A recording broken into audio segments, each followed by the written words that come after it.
Hey, hello everyone. Welcome to Thinking Out Live. So today I will be interviewing our co-founder and discussing our partnership, why we partnered up, and really what we're doing to solve problems in the metaverse.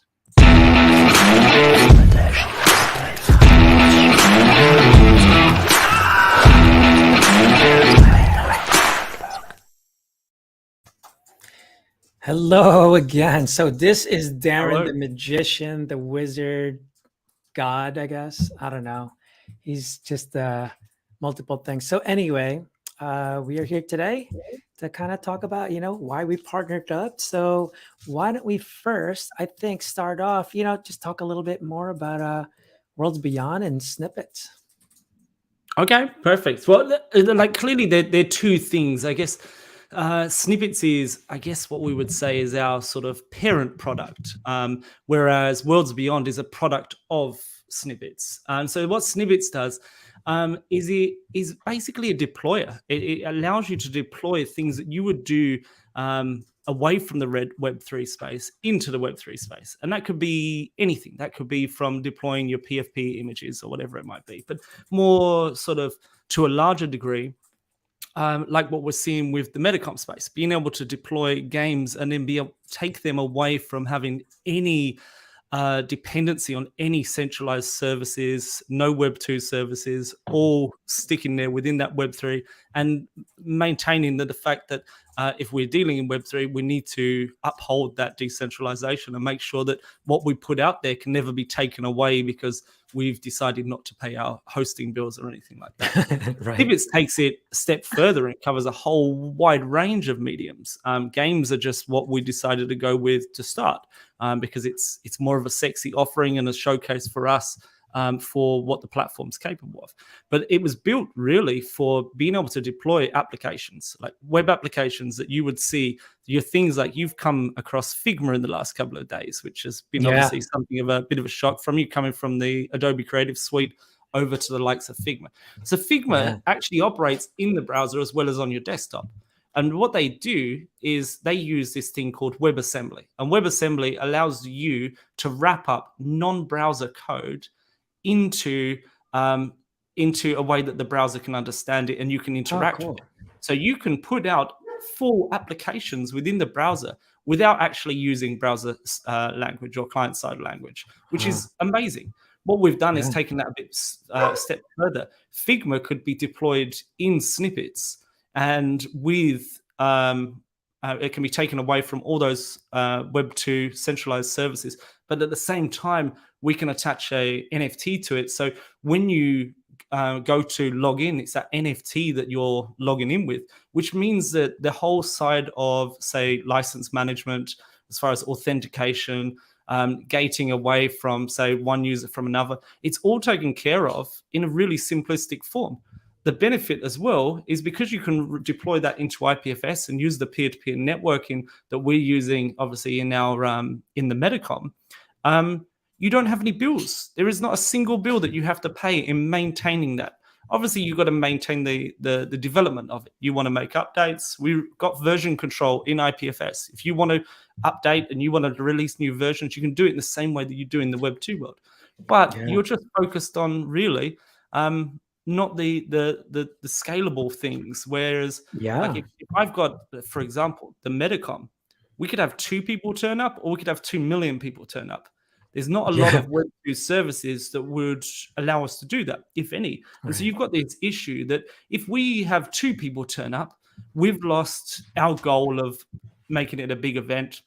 And so we've probably expected, say, 10,000 people. We've paid for servers that will handle 10,000 people that would probably be paid for on a monthly or basis, or we'd have to turn them off and on those dedicated servers.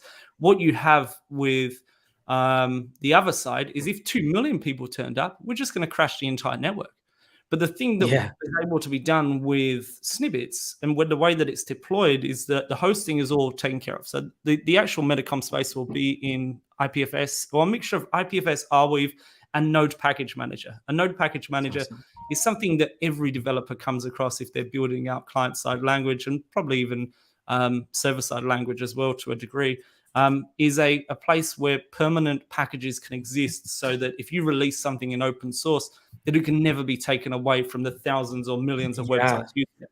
So those things Yeah. already exist for us. They're free, they out there. So we're using those three things to host it. So when you actually log in or you go onto that page for the first time, what actually happens is all of those files are coming together and being built at runtime inside of your browser.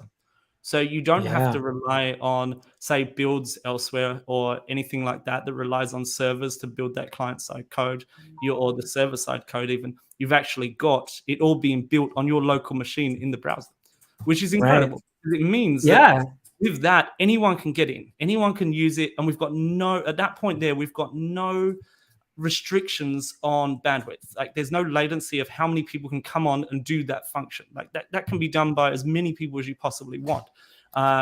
Then the next thing is networking. We obviously have multiple different network layers, one for the interactions, which are actually front side and client side code, which is done via like JavaScript and React and things like that. So we can have the live chat, the video, all of those things. And then we've got the characters. They're just interaction with pub sub networks across IPFS. That means that we could have one person turn up or 2 million people turn up into automatic instances, and it makes absolutely no difference to how we run it, which is the incredible thing that I think Snippets does that a lot of people obviously miss out on.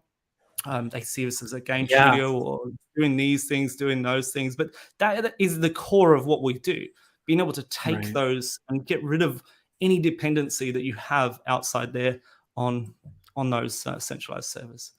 Hopefully people understood that.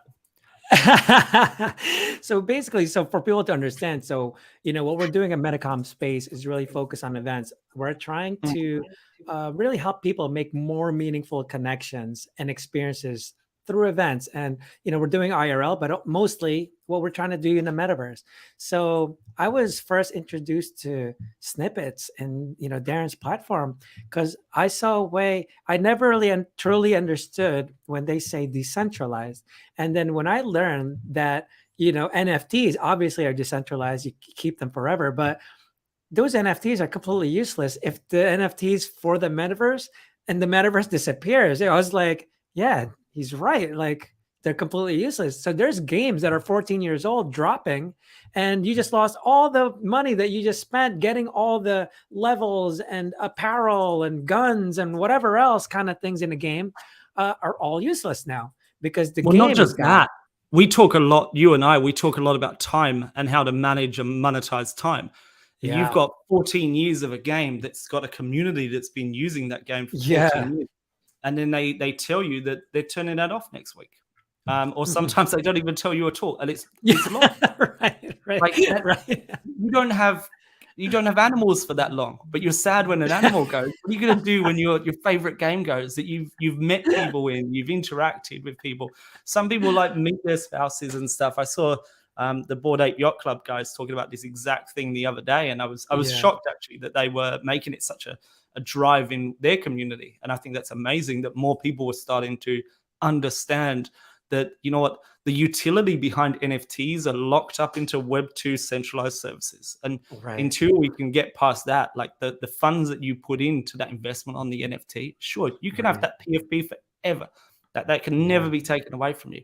But the utility of what you bought that for is at risk. And so being able to fix that is a big key factor. And that's obviously where I think we aligned quite well. Yeah, and I think that's where we really really align. One of the best things that makes it mutually beneficial for us is how, we're trying to always solve problems, right? Like, Darren's really all about that as well. And, why aren't people going into the metaverse right now? And one of the things that I bring in is because I don't think we're ready to go from Web 2.0 to Web 3 right away. Let's go 2.5, 2.5. And everyone's rushing into it. So we have to take a little at a time. And events are one of the best ways to do that. And so when Darren and I kind of connected and I was telling him what we're trying to do, I can bring people because events are one of the best ways because it collects people or gathers people with the same mindset, shared ideas, interests, things like that. and you're putting them in a very specific amount of time. Because when you have an event offline and it's a 8-hour party, people are going to come in the first hour, second, third, and then they come and go, but it never gets packed. But if you make it a 3-hour, 2-hour party, you're more likely to see everyone there. And so you're bringing everyone together. But are they going to do that every day? Probably not. Snoop Dogg has a lot of land in the metaverse. Do you go there every day? He doesn't either. So it's not ready for that yet. So going through the events and with the system or the platform that you've built, it was just like, I have to connect with you. Like, so we were just kind of really talked, and it was very organic how we were discussing things. And, when I saw the advantage of this and he saw the benefits of me kind of getting involved, and that's what really did, because our goal is to introduce really a bunch of people that are even the general audience. They don't need to be in Web3, NFTs, nothing at all. That's what events does. They don't need to learn anything about that. They don't want to learn how to buy an NFT. They're just trying to attend an event by Gucci or a fashion event by, Yves Saint Laurent or something. They're just attending an event. No talk of Web3, blockchain, permissionless verifications. Like, no, none of that. They're just in the event, trying to hang out and meet other people, and really just to make that connection. And by doing that, introduces them to a whole new world. Like, yeah, they can attend our event, but there's a huge metaverse out there, for worlds and worlds beyond. And once they know what they can do in the event platform or the event venues, they can only imagine what's going to be going on. So one of the things we're doing together is our events for our NFT project that we're doing with 12,000 NFTs, and all the things that he's applying with his platform is insane. Like, the minting process. So I gave him ideas, but because he knows the capabilities of the platform, he's giving out these ideas. They're just insane. So I don't know if you kind of want to talk about the minting process. Or... Yeah, let me go back a second though, because you said the Web 2.5, and 100. I know what you're saying as well. And obviously we've spoken about it in detail, but I think that from us, our services will always follow, I guess, the way that Web 3 is meant to perform, like with the decentralization and all those things. But to be honest, I've come through the ages of being a developer through Web 1, Web 2, Web 3. And we never talked about Web 1 and Web 2 when we came. Right, that's true. we just got new services. We got new companies built and things like that. And I really despise this whole Web 2, Web 3. And now we're skipping Web 4 to Web 5 with Jack. Right. Makes no sense.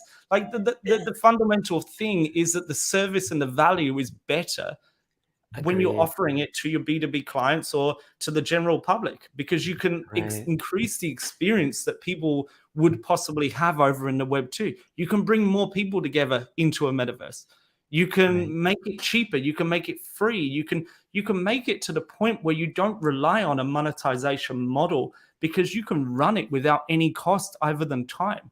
And so I think that's really a key factor, is that whilst we do build in Web3 and we consider ourselves in that space, like we're not building for just the crypto market. We're building for the general population in that transition. And that's why we connected with Marqeta. Marqeta gives us credit card functions and credit card transactions directly into crypto. So we can handle their crypto all over here. But for them, they're just buying a game. They're just buying the game. They're playing the game. They can go to the store, or they can go to the pub with some friends, and their friend can go, look at this game I'm playing. And they can buy it within seconds, not having to onboard themselves through centralized exchanges and all sorts of sort of difficult and hard to understand KYCs, just so you can play a game. That's ridiculous. And so, we exist in Web3, but we do not plan to stay sort of promoting ourselves to Web3. Obviously, we've got NFTs right now, and it's really important that those people are here. For them, one of the promises we make them is that their investment, which they do receive dividends back from, will then be used to push out to the greater population, like not just selling back to other crypto people. The secondary marketplace and NFTs, I've got mixed feelings about it. I think look, it's great that people can make money that way, but you're really looking for something that you can sort of find a passion in and stick to and be part of during its growth, I think. Or at least I am. That's what I've done with every investment I've ever made in this space. And that's so Web 2.5 is using Web 3, but everyone. Right. And that's all it is. Like when we talk like 2.5, like when he's, for people that don't know, when he's talking about Marqeta, one of the things that makes it difficult for people to apply Web3 tactics is because of the friction with creating your wallet. You know, people that don't know, you have to have this like wallet to hold your cryptocurrencies and transactions through there. But people are used to credit cards, right? So what Marqeta does, it allows just the mainstream audience to be able to get involved in Web3 just by using something they know, putting in their credit card and buying tokens and this and that without any difficulty. And so imagine going into a metaverse, you go in at an event, you like something you see, and you use your credit card for the transaction. We don't have to mention anything about NFTs. They just know we're just going to tell them, oh yeah, that's yours forever. No one can take that away from you ever. Like, that's it. They don't need to understand the technology. They just know that, like, oh, so this is in my wallet forever. Yep, yours forever. So they don't need to understand that. So that's what Marqeta, the implementation of that, is going to do for the metaverse. It's going to onboard a lot of things. Now imagine all the events that we're doing. So when you're going to an event, you don't want to have to go just because you want to see a rock star at a concert, to go through creating the wallet and this, and you don't even want to get involved in NFTs and Web3.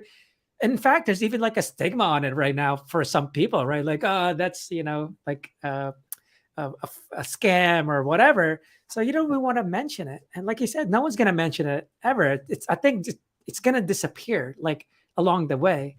And so we're just really solving problems. And why are we using Marqeta? Well, because of the problem of friction. We're not saying it because like, oh, we got to go 2.5. It's because you guys don't understand the wallets and how it works. So we're just fixing the problem. And so that's exactly what we're doing. We're really customizing. He's really implementing a lot of awesome things that's going to change the way virtual events are being handled. Just the form of communication. Oh my God, you guys are just gonna love it. Is there anything specific in the would you like to discuss the event? What would you like to kind of talk about? Yeah, I think the event, I think like obviously the event is coming up. People have seen some videos like with those videos as well. Like they don't have the network layered over the top, so there's no network code, so the character doesn't look like that. The interactions with things like that, we'll start to release those over the next couple of days leading up to the event, I think. But I think so far it looks incredible. I'm really happy. And to think, well, we only put this together in 2 weeks, week and a half, maybe. Yeah. So like that's I think seeing what we've done here, and then we've handled a lot more as well. Like the interactions with the booths, they're all done. All these booths are reusable as well, which is incredible. So we could run 1,000 of these events the next day, just by people signing up and putting their details in now after this first one, which again is amazing. And then we've still got some booths to go. I think there's like 12 or 13 booths. So anyone watching and they have a brand or something that's going to relate in this event, we have a couple more booths opened up. But like you can see already just by looking at it, kind of the value you're going to get by being an exhibitor at this event, because you now have access to millions of people, not just a small local number of people to host an event. And the interaction that you're going to get from here once everything's implemented, I'm only using like kind of the test site right now, but the communication in here is going to be really out of this world, man. Like it's going to be cool. And there's a lot of things that we're implementing. We're always kind of bringing in like real world behaviors and just applying it. And like, what else can we do? So, for example, here, this is the gorgeous token here. You're actually going to be able to get your tokens right from here. We have token ATMs. So we're just applying things that are really freaking cool that you can do in the metaverse, rather than just going into a website, getting your tokens, and it's all by yourself every time. So when you can do these things, I think it's really, really going to add to the experience. And it's really cool what he's building here. There's obviously a lot of this functionality, from the way that the booths are customized for exhibitors to the ATMs for using the swap function on contracts of ERC20s, and then minting of NFTs. You can mint directly in here as well. Worlds Beyond will be on vending machines spread around the place, as well as in their booth or our booth. And so there's all these things, but they're things that we've been building for months. When this came along, it was like, well, we've already got that. Like, let's just layer that in now. Right. So, that's what made this such an easy, partnership, because I had my plans all set. He had all the functionalities that I thought was only going to be available to me 3 years down the road. I really didn't think everything that he had was already available. And when I saw his platform and we started talking about it, I'm like, holy crap, like this is a great freaking platform. So really, again, like we're just really introducing more people by having brands and different projects bring their own communities here, because we're providing utility for different types of communities. A lot of like, these NFT projects, they're very exclusive. It's only for their followers. With ours, you don't even have to have an NFT or get involved. You're just a regular person attending the event. Has nothing to do with it. You can invite anyone you want in here. The cool thing is you have the option to token gate. So if you only want NFT holders, we can apply that too with our ticketing system. So if you want to have VIP rooms in here, so basically, with the gorgeous token over here, let's say you're a holder, you're the only ones that can go up here. These are for VIPs only, sorry. So they can apply that. So these are cool things that you can apply, and this is permissionless. So you don't have to write in anything, send its credit card, we're going to know if they're holder or not, and it's going to just automatically apply that, So those are just this is just a small part of it. We can do VIP master classes and things like that. So when we have our lecture halls in place, auditoriums, only holders can go to the master class, for example, and everyone can go to the free ones. So these are all things that it's possible, and people don't even realize they're buying the tickets as an NFT. Like they have no idea. They just think it's just tickets, Well, when they buy it as an NFT, they'll have a unique link created for where they go that day. So if they can play it in a marketplace, like if they play it in alpha shares, they could put it on full screen. Hopefully by end of this month, start of September, they'll be able to play full screen in the marketplace, running around. Like it will just appear as the NFT in the marketplace. So, that's awesome. Yeah. And obviously, this is just a small part of what is coming. This event, right. The event is huge. It's got 36 different exhibitors. As I said, we've only got a few, probably 12 or so just to go with those now, which we've got a bunch that are confirming, and we've kind of been picky about it. Just because we want exposure as much as we can from the projects we're working from, and also decent projects. And then you've got the 3 booths in here, which I'm going to uncover in the next couple of days. You've got the Metamorphosis one for Ricardo's mint, which will explain a bit more about his mint as well. Then you've got one for Worlds Beyond. Snippets will be combined into the gorgeous one, because Snippets is a difficult one for us to try and manage at this time, because we're already going to have, I think, 8 representatives running around. Nice. And in the end one, we've got a couple of ideas for that one. But as you walk out the doors at the far end, you've got 3 auditoriums. Well, you've got 2 auditoriums. One that goes over a bridge. So it's a little moat, goes over a bridge, and you've got a big building there. You can walk in. There's 2 auditoriums. One that sits 350 people, one that sits 100 people. And you can enter those, and there'll be guest speakers. What is it? They've got 3 hours of guest speakers, do they, Ricardo? Yeah. So there's going to be. So we partnered up with the NFT Academy to provide, the educational aspect of the event. So they're going to have speakers, for the 3 hours, panel discussions, things like that. So it's going to be a really cool event. So not only are you going to network, you're also going to get some education with, the experts and people inside that's really deep in the Web3 space. This is actually so he's putting that together now. So we're gonna have an auditorium in the back. There's gonna be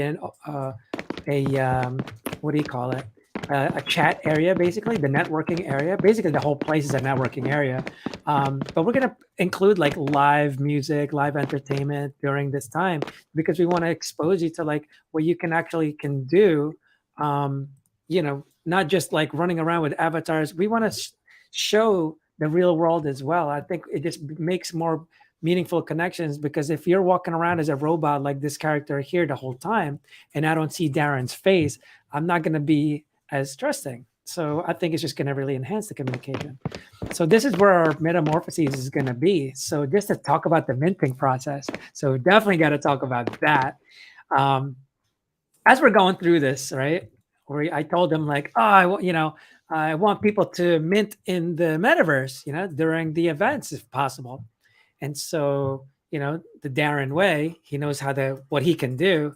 He's like, well, why don't we just take him into a completely like a minting process? Like I can make him do this, but then he just kept expanding. And then because we started going like, well, is there a way we can educate them before they mint it? So now the minting process is a whole cool ass immersive experience.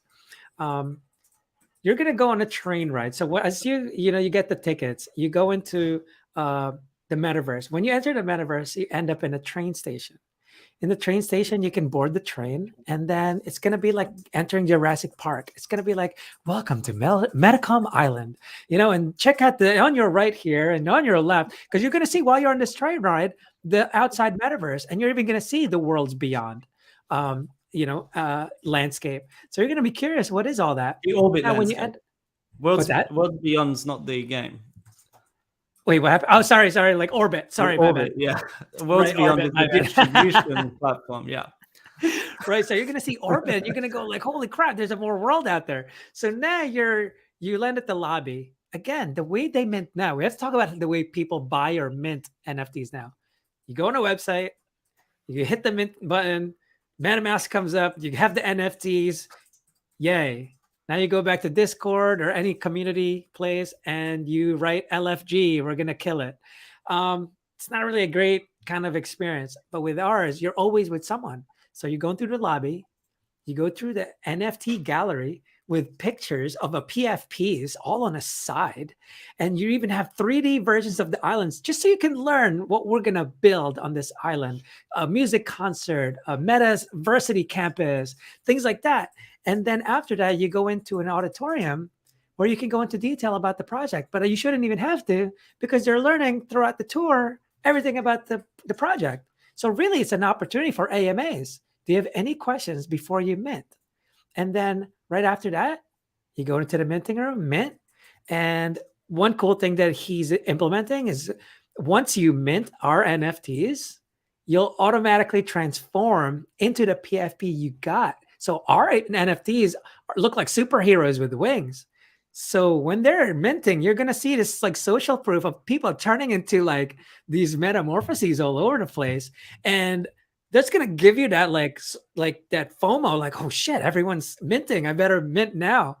And then on top of that, what really creates the FOMO, because we have to have an after party after you mint. So you have this token gated after party room that when you're minted, you just walk through. But if you haven't minted, sorry guys, you didn't get to mint. So maybe the next minting event, you can go. If you want a guaranteed chance, you can get the VIP tickets. You get earlier access. So that's going to create instant FOMO right there. Not because we're trying to be into hype or anything. It's just going to do it automatically. And then once you're there, we're going to invite you because every holder is going to get a free metaverse apartment. This is Darren's great ideas. So we have these awesome like suites in apartments that all our NFT holders are going to get. So you can hang up your NFT. Not only do you look like you're a PFP, you get to hang the picture in your apartment. And then we're going to tell them during the after party, like, yo, go ahead and check out your apartments in the metaverse and, relax, chill out. In the video in there's going to be a TV. So we'll probably leave a message saying, hey, welcome aboard. Thank you for the support. Hope you like your new apartment. But in about an hour, if you could just go to the building lobby, that would be great. I'd love to talk to everyone about the future of the project. Now imagine going down there and being surrounded by all your holders. That's going to create so much more bonding. And you're actually seeing people behind the cameras and things like that. So that's just the minting experience. Now we're not even talking about the other events that we're going to be doing here. We're just constantly solving problems. Like, what else can we solve? First is the events. This is the easiest part. Really, is like the convention center type of. Actually, I don't want to say easy. I guess I'm saying it because he's doing a lot of the coding here. So, but can I add? Yeah. Because this is a question that keeps coming up. Like, obviously, I really like you, Ricardo, and stuff. But people keep asking me, well, Darren, why are you doing this? And it's because it benefits us as well. Like, for anyone that's listening, that there's maybe a Worlds Beyond holder. Like, we have this Worlds Beyond platform, which is a full web application inside of IPFS, runs on your NFT. That is a distribution platform for gaming, whether it's our games, Ricardo's Metacom Island, or tens of thousands of other indie games that people want to deploy. Like, if you want to deploy a game in there, well, you can currently do it. If you had a Snippets account, it takes you about probably 30 seconds to upload a 200 megabyte game. Like, it's really simple.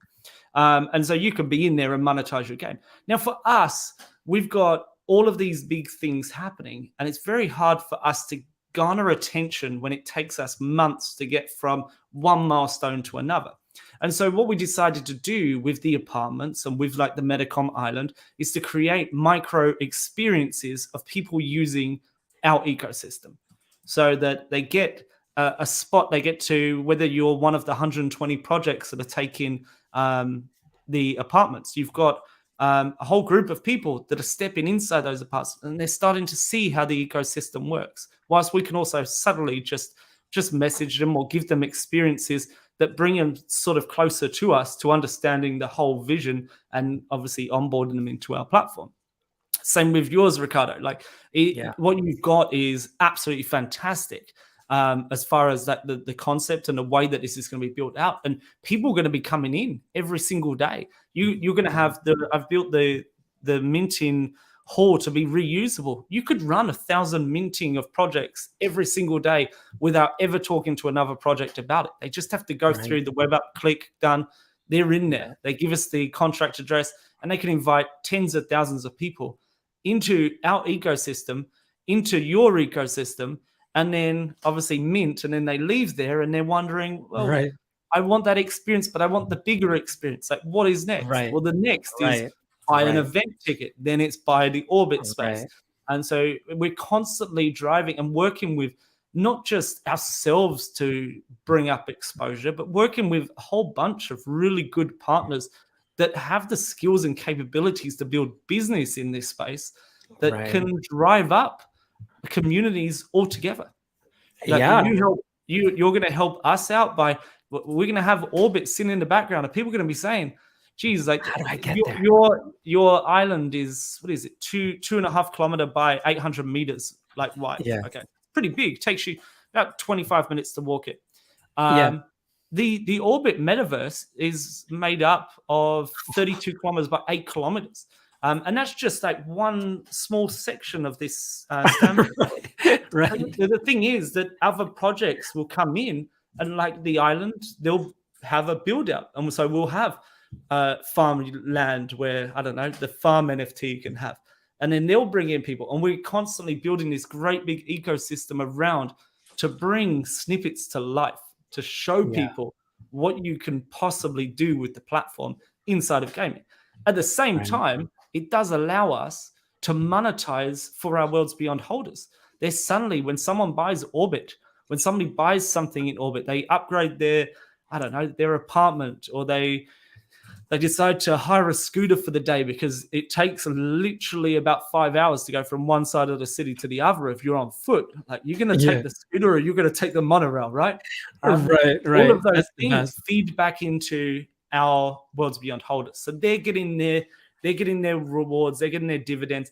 But later down the line, you and I have got a real good business outside Yeah. of the Orbit metaverse. We have got, between Snippets and the Metacom Space, we've got a product that can work for B2B.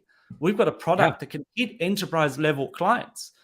We can have those halls booked out as standalone away from the metaverse. They're just literally standalone metaverses specifically built for the creation of those.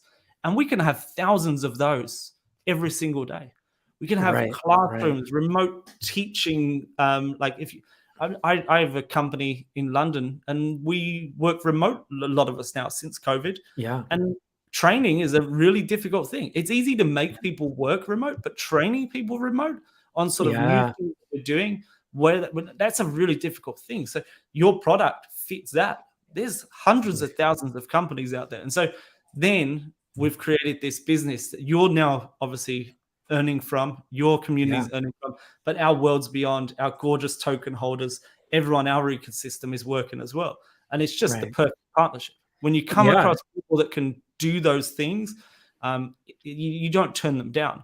And it's very tough. Like, we've been through a whole bunch of people to get to where we are right now, because not with events, but with other things, we just never quite got there and trusted that they could ever fully commit to it. One of the first things that, you mentioned even to me, like, as you learned more about what I was planning to do, that I wasn't just an NFT project. And one of the things right away that you said was like, well, the reason I'm talking to you is like, you actually have like a revenue model. Like, you're not just like, oh, you have these metamorphoses, NFTs, events, great. But you were like, oh, you've thought this through. Like, you know what you're trying to do here, and you know how to it's going to help the platform. And really, I see ourselves as more like the top of the funnel, right? We're the ones introducing them to the metaverse and the orbit and what it's capable of. And what this does is bring the audiences, whether it's for people that are trying to develop their games. So we're like the welcoming committee trying to get them like, hey, there's so much more. There are people building games in here that are insane. So we're just welcoming more people. We're the onboarding process. And at the same time, like he said, we've created a revenue model that's going to help the ecosystem of orbits and Worlds Beyond, because we're bringing in revenue for the holders.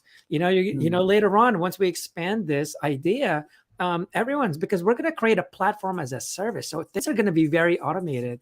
We're very cautious with what we're doing. Not only are we making sure everything is reusable that we create, but we're also being more efficient. We're going to put in enough customization so that you all look different from each other, but not to the point that it's taking time. But in any case, we're going to have a marketplace later on that's going to allow you to hire people because you want a different exhibitor booth, for example.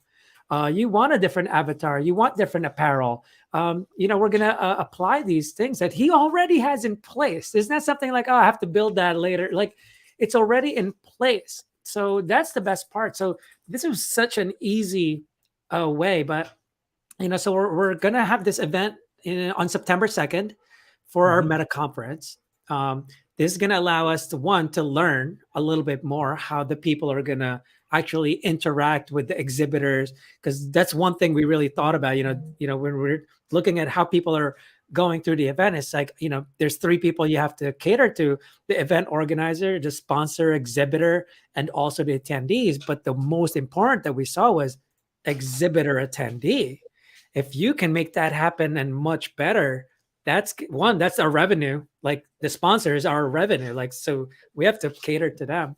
And once you have that in place and it's automated, oh, it's going to make it so much easier. So we're not just an NFT project. We're actually like building a business, because that's where I come from. That's all I know. I don't know how to the NFT hype mystery. I wasn't good at it. And Darren's the same way. You know, Hype is unsustainable. Hype is great if you want a product sold really quickly, and right, it happens. And you can reignite hype, as we see with, like, especially with shoes. Shoes I just don't understand, but it's obviously like I come from a different sort of way of dealing with business, and for us, it's like if you put out a product and try and sell it before somebody's like used it and tested it, you go to jail. You don't like. So the space, it is the hype is, it's a difficult thing for me to get my head around, is how I can build out a long-term experience and something that's constantly going to be rewarding. Like, it's not going to be rewarding tomorrow, but in 6 months' time, we have something of substance that can be used in so many different places. Like this business here we're talking about, that's ongoing revenue back to a community, and we might hold 2, 3, even 5 of those kind of partnerships running individual things. And how incredible is that? Rather than constantly holding on to this hype level just so we can flip something a little bit higher. It just, we actually give all the royalties back to the community. We don't touch royalties. We don't want them. I don't even look at floor price. I'm not interested. Like, I'm trying to build a business here. The people buying, I get it. But for I'm trying to get Tesla in here. I want, you got to build products. Right, exactly. And again, it's because we both have that startup mentality, not an NFT project mentality.